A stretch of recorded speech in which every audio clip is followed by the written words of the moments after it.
Oi, gente! Hoje eu estou aqui com Agni Santoro. Tudo bem, Agni? Tudo bom. Prazer em ter você aqui. O Agni tem um trabalho muito bacana que ele vai contar pra gente daqui a pouquinho sobre o diálogo masculino. É um grupo, né? Tá. E ele vai contar pra gente. Mas antes disso, a gente vai aí discorrer uma conversa gostosa. Agni, o que você aprendeu sobre o que é ser homem? Uau, é uma pergunta já complexa. Acho que a gente, estudando um pouco sobre esse assunto, a gente começa a descobrir um monte de coisa do que não é ser homem, né?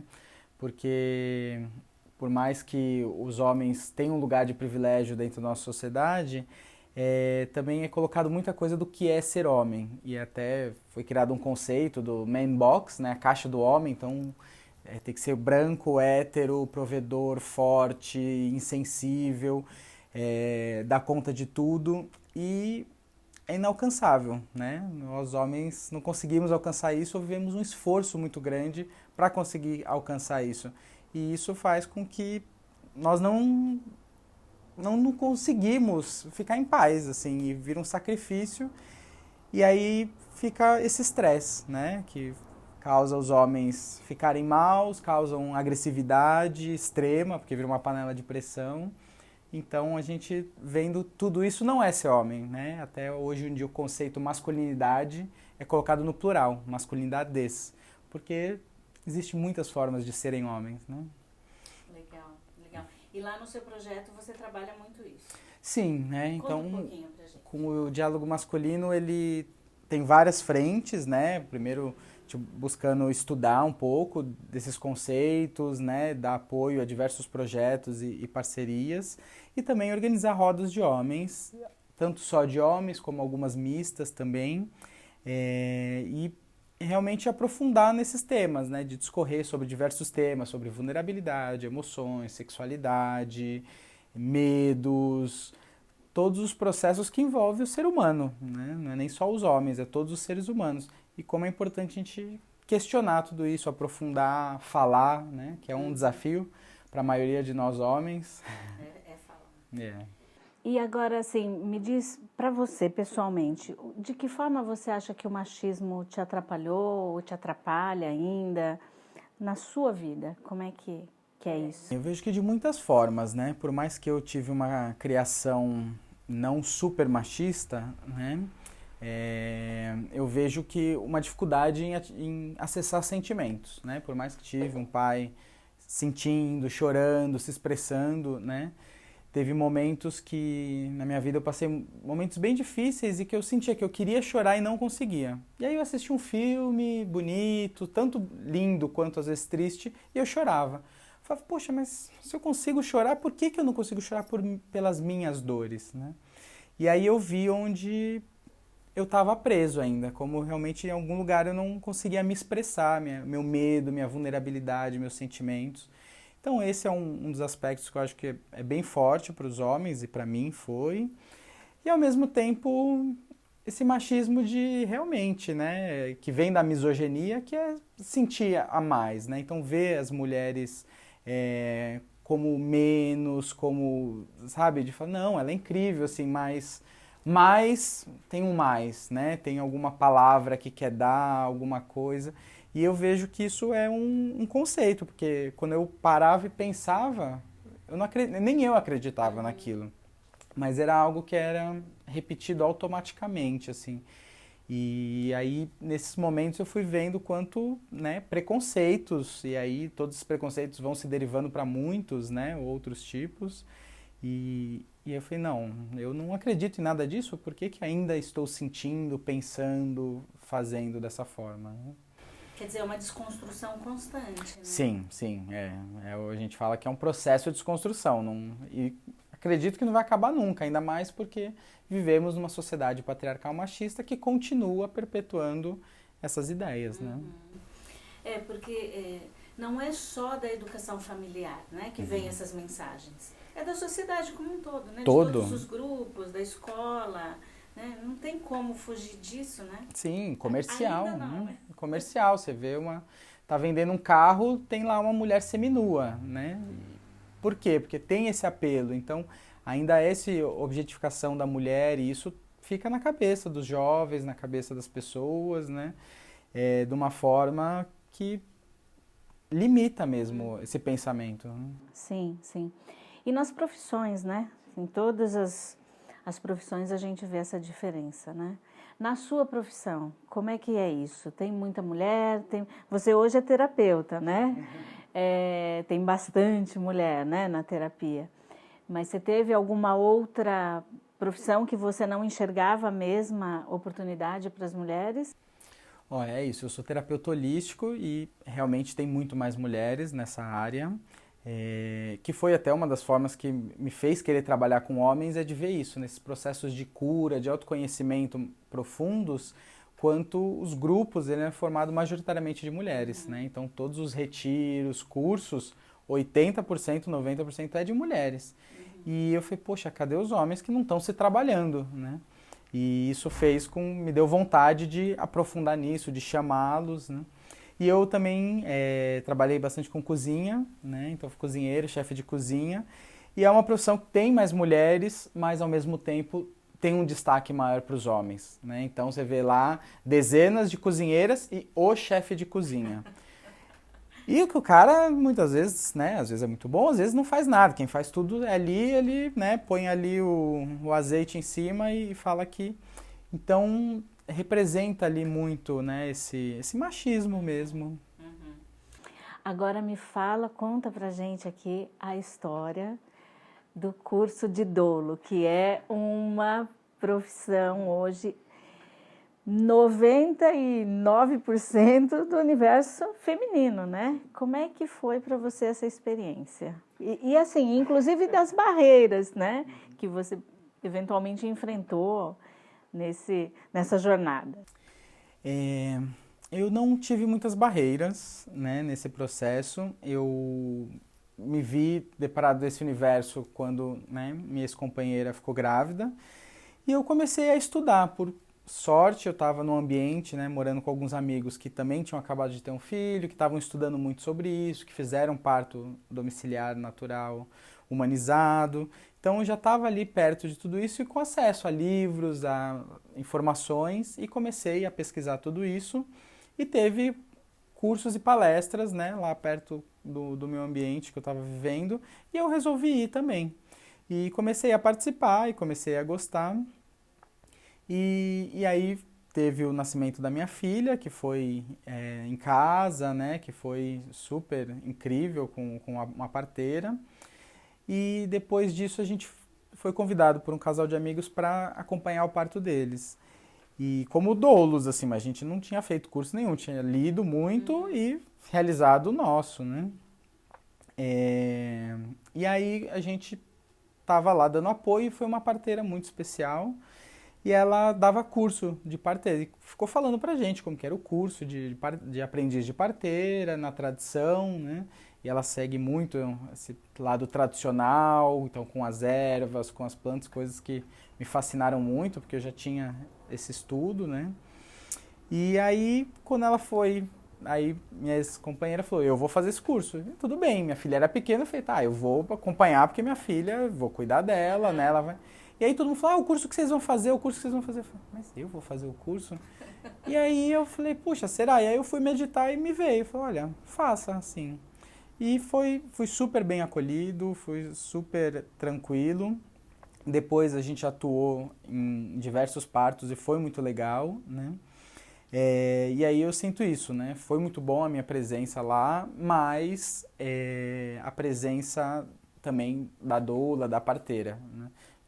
Eu conheci um parteiro lá no Nordeste, quando eu fui fazer o curso, e ele já tinha feito alguns partos também, mas eu acho que é importante, né? Que é um ambiente feminino, então essa prerrogativa eu acho que é muito importante desse universo, que inclusive é algo que eu descobri muito, assim, a importância do homem nesse momento do parto. Até pro pai da criança ali, né? Sim. Porque fica meio que de canto, né? Isso, de chamar esse homem, chamar o pai e acolher. Acolhê-lo e ver, porque é importante a figura dele, de dar esse apoio, dar esse suporte, e para o homem é uma cura muito grande. Foi algo que eu percebi no parto, né, da minha filha, e vários que eu participei também, porque o homem, ele é importante, só que ele é o último da fila. Então tem a criança, tem a mãe, tem a parteira, tem a doula. Tem a avó. Muitas vezes a avó, e depois vai ter o marido. E ele é importante ali naquele momento, só que ele é o último da fila. E para nós homens, né, dentro desse tema patriarcal machista, isso é uma cura muito grande. Porque a gente fala, eu sou importante, mas eu não sou o primeiro. E essa cura, eu acredito que todos nós homens precisamos ter para a gente começar a desconstruir esse machismo, né? Que maravilha, né? Se todos pudessem passar por esse processo, né? Que tem alguns que já não vão passar mais, né? Já nasceram os filhos, enfim, né? Mas que legal. E você tem 2 meninas, né? 2 filhas. Como é que é essa conversa com elas, né? Sobre o que é ser mulher, o que é ser homem? Rola esse papo? Ainda não, elas ainda são pequenas, hoje eu não moro com elas, e como elas moram longe, né, não moram na mesma cidade que eu, a gente acaba conversando e não sinto ainda de que dá para aprofundar nesses temas, assim, mas algo que vamos, né, indo pelas beiradas, conversando, mostrando, tentando fazer diferente, pelo exemplo também, então de mostrar sentimentos, emoções, né, não valorizar essa coisa de menininhas, né, então só brinca disso, só brinca daquilo, de permitir brincar com o que quiser, não valorizar só a princesa, não elogiar só como bonita, e sim mostrar as competências, os talentos. Então eu acho que isso faz uma grande diferença. E eu vejo que é um começo, né? Por mais que a gente não precise sentar e conversar, vai trazendo um campo onde já faz uma diferença.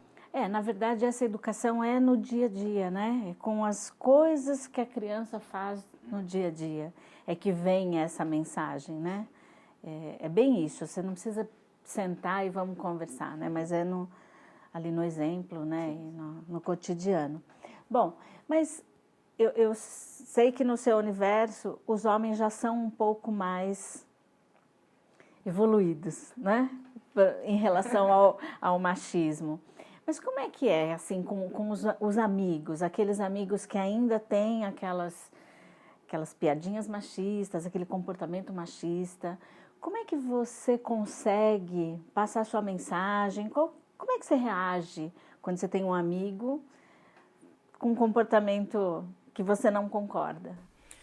É um processo delicado e eu muitos anos de militância em diversas áreas, assim, e eu vejo que ser radical muitas vezes não adianta.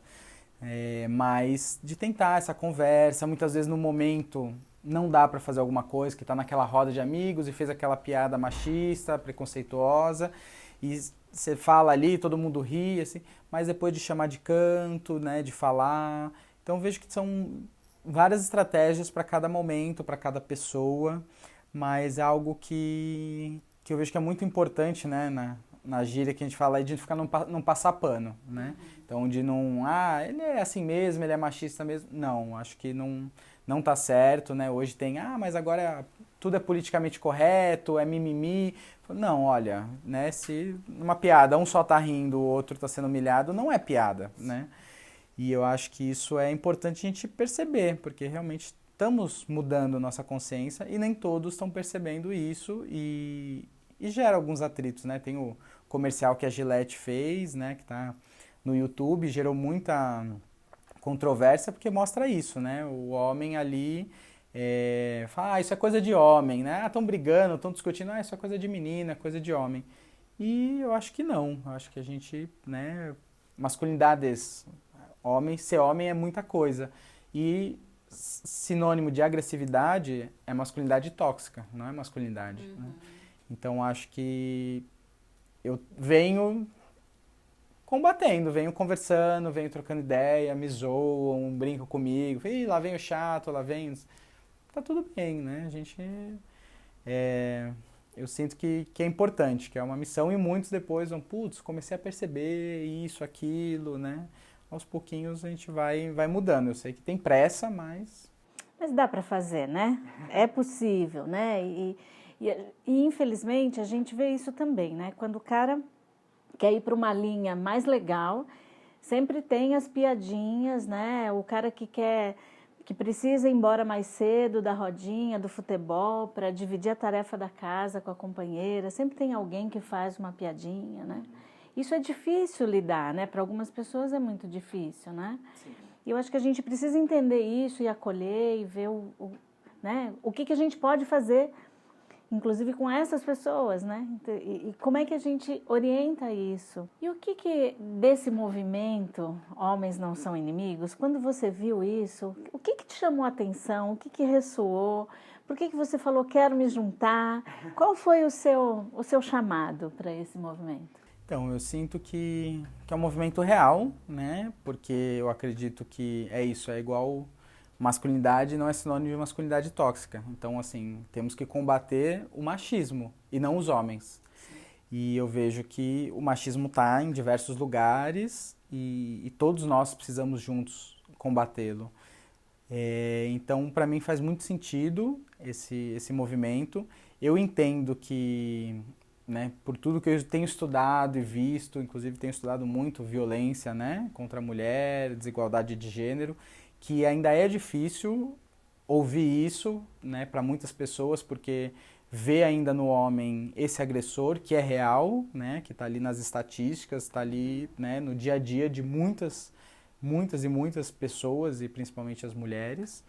Então, mas ao mesmo tempo vejo que muitos homens estão começando esse processo de desconstrução, estão empenhados nisso. E quando a gente pode se reconhecer, estar junto, trocar ideias, aprofundar, eu vejo que todo mundo vai ganhar. Mas, ao mesmo tempo, eu entendo o desafio, né, de quebrar esse padrão de homem igual a violência, homem igual a ameaça.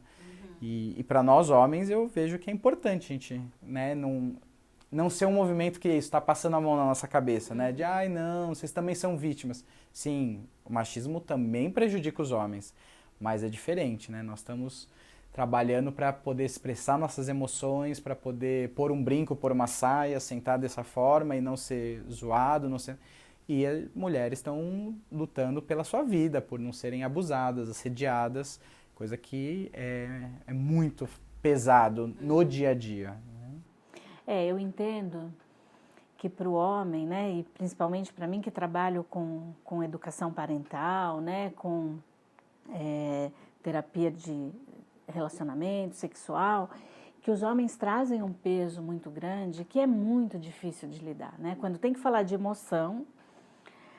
E assim, eu sempre oriento os pais que trabalhem isso já desde a infância, né, com os meninos.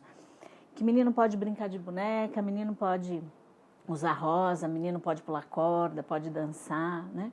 Para chegar na vida adulta com uma leveza, né? Que hoje os adultos ainda não chegaram, né? Não conseguem acessar essa leveza. E eu vejo que assim, a gente tem um trabalho com os homens que já são adultos e a gente tem um trabalho muito grande com a criança que está em formação, né? Porque eu sonho com o dia que a gente não precise falar nem de machismo nem de feminismo, que a gente fale das pessoas, né? Que a gente trate as pessoas com todos os direitos, né? E todas as oportunidades sem nenhuma diferença, né? Então eu vejo que assim, trabalhar com esses homens é importante, né? Trabalhar. E eu vejo que um homem ouvir outro homem é mais fácil, é mais tranquilo do que ouvir uma mulher falando, né? E apontando os seus... Tudo que a gente já falou aqui, né? Tudo que a gente já sabe em termos de violência. Então, eu entendo que o lugar de fala do homem precisa estar aberto, né? E esse é o objetivo do movimento, é de trazer esse espaço, né? De trazer os homens para falar, né? Das suas aflições, e das suas angústias, né? Agora diz pra gente, você tem algum recado, alguma mensagem final que você queira deixar? Acho que a mensagem é para os homens mesmo, né? Vão, assim, né? Se empenhem, porque traz benefício para todo mundo. Quando a gente começa a perceber o quanto o machismo é danoso para nós, para nossa sociedade, para as mulheres. E esse machismo também tem várias facetas, né? Então, ele atinge diferente o homem negro, atinge diferente o homem homossexual, né? A questão das classes. Então, tem diversos aspectos e quando a gente começa a perceber isso, vai ajudando a desconstruir aquelas cascas, aqueles medos, aqueles crenças mesmo. E é algo que é muito bom a gente poder falar, a gente poder trocar, a gente vê que não é o único, né? Então, muitas rodas, a gente fala um problema e fala, nossa, sério que vocês pensam assim também? Que vocês vivem isso, que vocês sentem isso? Então, é algo que as mulheres já estão fazendo, né, há muito tempo e que nós homens paramos de fazer, né? Quando a gente saiu da fogueira, né, lá atrás, né? E que é bastante importante mesmo estudar e perceber, né, a história do machismo, a história do patriarcado, que foi construído e hoje nos dá poder. Então, nós temos um lugar de privilégio, então tem que reconhecer esse lugar de privilégio para poder também ver o lugar que nos machuca e o quanto isso oprime, né? Principalmente os não privilegiados e também oprime a nós, né? E usar essa força, né? Usar essa força que é muito grande, né? Para juntos, homens e mulheres, a gente conseguir um lugar mais justo na sociedade, né? Sim, porque é isso. E temos que, né, para afirmar que homens não são inimigos, nós precisamos deixar de ser. Então, precisamos ter mais consciência, precisamos deixar de nos machucar e deixar de machucar os grupos minorizados, né? Porque não são minorias, são minorizados. Sim. Isso é muito importante dizer, né? Porque mulher não é minoria, mulher é 50%, 51%, né? 51% da população, então não é minoria. Bom, gente, hoje o papo foi com a Agni, muito legal, muito obrigado. Como é que as pessoas te encontram nas redes? Então no Facebook tem o Diálogo Masculino, né, que é uma página onde a gente coloca os eventos, coloca informações, compartilha várias coisas. E no Instagram, agni.diálogo masculino. Legal. Então é isso, gente. Continuem acompanhando porque vem mais conversa boa por aqui. #Homens não são inimigos.